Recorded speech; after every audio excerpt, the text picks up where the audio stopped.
नमस्कार मित्रांनो, सद्गुरू भक्ती मराठीमध्ये आपले सहर्ष स्वागत. आपल्या हिंदू धर्मात अधिक महिना खूप पवित्र आणि पुण्यदायी मानला जातो. पण हा अधिक महिना काय येतो? याला पुरुषोत्तम महिना असे का म्हटले जाते? या महिन्यामध्ये काय करावं आणि काय टाळावं? आज आपण याची संपूर्ण माहिती जाणून घेणार आहोत. तर मग चला तर पाहूया अधिक महिना म्हणजे काय. तर हिंदू पंचांग चंद्रावर आधारित आहे. एका वर्षामध्ये 12 चांद्र महिने असतात.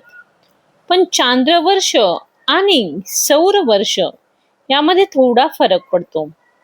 हा फरक भरून काढण्यासाठी साधारण 3 वर्षांनी एक अतिरिक्त महिना येतो. त्यालाच अधिक महिना असे म्हटले जाते. अधिक महिन्याला पुरुषोत्तम महिना का म्हणतात? तर पुराणानुसार या महिन्याला कोणीही मान देत नव्हतं. तेव्हा हा महिना भगवान विष्णूंकडे गेला आणि भगवान विष्णूंनी या महिन्याला आपलं नाव दिलं आणि तेव्हापासून अधिक महिन्याला पुरुषोत्तम महिना असं म्हटलं जाऊ लागलं. तर या अधिक महिन्याचे काय महत्व आहे हे आता आपण पाहूयात. अधिक महिन्यामध्ये केलेली पूजा, जप, दान आणि नामस्मरण हे अनेक पटींनी फळ देत असतं असं मानलं जातं.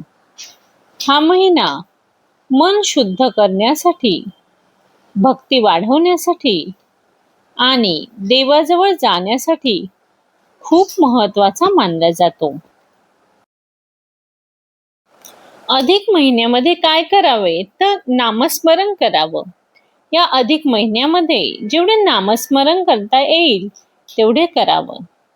रामकृष्ण हरी, श्री स्वामी समर्थ, ओम नमो भगवते वासुदेवाय नमहा असा जप अधिक महिन्यामध्ये करावेत. तसेच दानधर्म करावेत. अन्नदान, वस्त्रदान आणि गरजूंना मदतही करावी.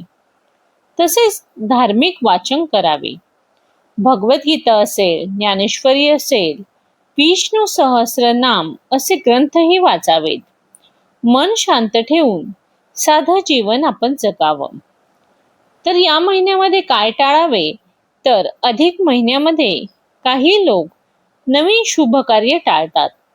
विवाह, गृहप्रवेश, मोठे शुभ मुहूर्त या महिन्यामध्ये टाळले जातात. पण भक्ती, जप, दान यासाठी हा महिना अत्यंत शुभ मानला जातो. या महिन्यातील खास उपाय म्हणजे दररोज संध्याकाळी तुळशीपाशी दिवा लावावा. भगवान विष्णूंना पिवळी फुले अर्पण करावीत आणि कमीत कमी 108 वेळा नामस्मरण करावं. सांगायचं झालं तर कथाभाग असं म्हणतात की जो व्यक्ती श्रद्धेने पुरुषोत्तम महिन्यामध्ये जप करतो त्याच्या जीवनातील अडचणी दूर होतात, मनाला शांती मिळते आणि घरामध्ये सकारात्मक ऊर्जा वाढते. मित्रांनो, अधिक महिना हा फक्त एक अतिरिक्त महिना नाही, तर आत्मशांती, भक्ती आणि पुण्य कमावण्याची एक सुंदर संधी आहे. तुम्ही या अधिक महिन्यामध्ये कोणता जप करणार आहे ते कमेंटमध्ये मला नक्की सांगा. व्हिडिओ आवडला असेल तर लाईक, शेअर आणि सबस्क्राईब करायला विसरू नका. जय श्री हरी.